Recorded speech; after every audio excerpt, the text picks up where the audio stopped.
சொர்க்கத்தை பார்த்தேன். அதில் ஒரு மனிதனை பார்த்தேன். அவன் சொர்க்கத்தை சுற்றி வந்து கொண்டிருந்தான்.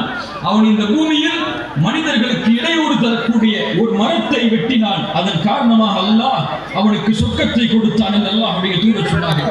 ஒரு மனிதன் பாதையில இடையூறு தரக்கூடிய ஒரு முள்ளை அகற்றினான். அதன் காரணமாக அல்லாஹ் அவருக்கு சொர்க்கத்தை கொடுத்தான் என்று அல்லாஹ்வுடைய தூதர் ஸல்லல்லாஹு அலைஹி வஸல்லம் அவர்கள் சொன்னார்கள். அல்லாஹ்வுடைய தூதர் ஸல்லல்லாஹு அலைஹி வஸல்லம் ஒரு ஹதீஸை நமக்கு சொன்னார்கள். 3 மனிதர்கள் மழையின் காரணமாக ஒரு குகையில் தஞ்சமடைந்தார்கள். அதில் அந்த 3 பேரும் ஆலோசனை செய்தார்கள்.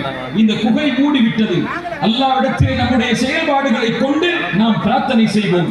அதன் மூலமாக அல்லாஹ் நாம் செய்த நல்லறங்களின் காரணமாக இந்த குகையிலிருந்து என்னை வெளியேற்றுவான் என்று பிரார்த்தனை செய்தார்கள். அதில் ஒருவர் சொன்னார், யா அல்லாஹ், எனக்கு வயதான பெரிய பெற்றவர்கள், வயதான தந்தை தாய் உண்டு. அவர்கள்